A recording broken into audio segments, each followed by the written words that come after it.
Hi students, இன்னைக்கு வந்து Cramer's rule use பண்ணி ஒரு ஈக்குவேஷன் வந்து எப்படி சால்வ் பண்ணலாம்னு சொல்லி பார்க்கலாம். இப்படி ஒரு ரெண்டு ஈக்குவேஷன் கொடுத்துருக்காங்க. 3x minus 5y equal to 1, 2x plus 5y equal 9. இப்படி ரெண்டு ஈக்குவேஷன் கொடுத்துட்டு கிராமர்ஸ் ரூல் யூஸ் பண்ணி சால்வ் பண்ணோம் அப்படின்னா என்ன பண்ணணும் அப்படின்னா ஃபஸ்ட்டு டெல்டா ஈக்குவல் மேட்ரிக்ஸில் போடணும். ஓகேவா? 3 minus 5 2 5 இது வந்து மேட்ரிக்ஸில் எழுதிட்டு ஃபஸ்ட்டு டிட்டர்மினேஷன் கண்டுபிடிக்கணும். இதுக்கு எப்படி கண்டுபிடிப்போம்? கிராஸ் மல்டிபிள் பண்ணுவோமா? 3 5s are 15 மைனஸ் இது ரெண்டையும் கிராஸ் மல்டிபிள் பண்ணால் 2 5s are -10. இங்கே -5 இருக்குது, இங்கே 2 இருக்குது. ஸோ -10 வரும். ஸோ இந்த 15 அப்படியே வரும். மைனஸும் மைனஸ் வந்து ப்ளஸ்னு வரும். ஸோ +10 வரும். இப்போ 15யும் 10ம் ப்ளஸ் பண்ணும்போது 25. டெல்டா ஈக்குவல் 25 கிடைக்குது. இது நாட் ஈக்குவல்ட்டாக இருக்கணும். ஸோ நாட் ஈக்குவல்ட்டாக வந்துருச்சு. ஸோ நம்ம வந்து அடுத்தது கண்டுபிடிக்கலாம். டெல்டா 1 கண்டுபிடிக்கணும்.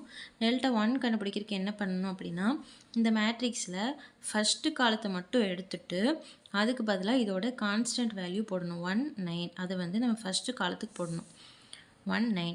செகண்ட் காலம் வந்து அப்படியே தான் வரும். -5 5. இது வந்து அப்படியே தான் வரும். இதான் வந்து டெல்டா 1. இப்போ இதுக்கு டிட்டர்மினன்ட் கண்டுபிடிக்கணும். ஸோ இது ரெண்டையும் கிராஸ் மல்டிபிள் பண்ணால் 5. இது ரெண்டையும் கிராஸ் மல்டிபிள் பண்ணால் -45. ஸோ 5 - -45. இப்போ இந்த 5 அப்படி எழுதிட்டு மைனஸும் மைனஸ் வந்து +45 ஆயிரும். ஸோ இது ரெண்டும் ப்ளஸ் பண்ணும்போது 15 வரும். இதான் வந்து டெல்டா 1. ஓகேவா? நெக்ஸ்ட்டு டெல்டா 2 கண்டுபிடிக்கணும். டெல்டா 2 கண்டுபிடிக்கிறதுக்கு இந்த மேட்ரிக்ஸில் இருக்கிற செகண்ட் காலத்தை மட்டும் எடுத்துகிட்டு அதுக்கு பதிலாக இது கான்ஸ்டன்ட் போடணும். 1 9ம் போடணும். ஃபஸ்ட்டு காலம் அப்படியே தான் வரும். ஸோ 3 2 அப்படியே வந்துடும். செகண்ட் காலத்தில் மட்டும் அந்த கான்ஸ்டன்ட் போட்டுக்கணும். ஓகேவா? இப்போ இதுக்கு டிட்டர்மினன்ட் கண்டுபிடிக்கலாம். 3 9s are 27 minus 2 1s are 2. ஓகேவா? 27ல் 2 போச்சுன்னா 25. டெல்டா 2 வந்து 25 கிடைக்குது. இப்போ எக்ஸோட வேல்யூ ஒய்யோட வேல்யூ கண்டுபிடிக்கலாம். எக்ஸோட வேல்யூ கண்டுபிடிக்கிறதுக்கு டெல்டா 1 பை டெல்டா. டெல்டா 1க்கு நமக்கு என்ன கண்டுபிடிச்சோம்? 50 கண்டுபிடிச்சோமா? ஸோ 50 போட்டு பை டெல்டாக்கு என்ன வேல்யூ வந்துச்சு? 25.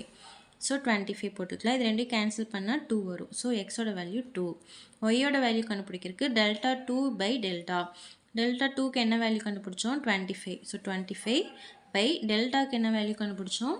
அதுவும் 25 தான். ஸோ 25. ஸோ இது ரெண்டும் கேன்சல் பண்ணால் 1 வருது.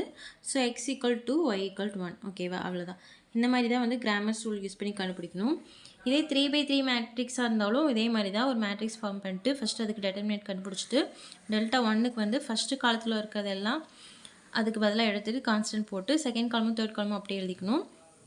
அதுக்கப்புறம் அதுக்கு டிட்டர்மினன்ட் கண்டுபிடிச்சிட்டு டெல்டா 2 கண்டுபிடிக்கணும். டெல்டா 2 கண்டுபிடிக்கிறதுக்கு செகண்ட் காலத்தில் இருக்கிறதுக்கு மட்டும் இந்த கான்ஸ்டன்ட் போட்டு மீதி இருக்கிறதெல்லாம் அப்படியே எழுதி டிட்டர்மினன்ட் கண்டுபிடிக்கணும். டெல்டா 3க்கு அதே மாதிரி தேர்ட் காலத்தில் இருக்கிறதுக்கு மட்டும் எடுத்துகிட்டு அதுக்கு பதிலாக கான்ஸ்டன்ட் போட்டு டெல்டா 3 கண்டுபிடிக்கணும். டெல்டா 1 டெல்டா 2 டெல்டா 3 3 கண்டுபிடிச்சதுக்கப்புறம் எக்ஸ் ஈக்குவல் டு வந்து x equal delta 1 by delta வரணும். y equal delta 2 by delta கண்டுபிடிக்கணும்.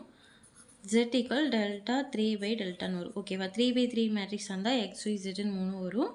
ஸோ அதுக்கு வந்து இந்த மாதிரி கண்டுபிடிக்கணும். ஓகேவா? அவ்வளோதான். இதான் வந்து கிராமர்ஸ் ரூல். தேங்க்யூ.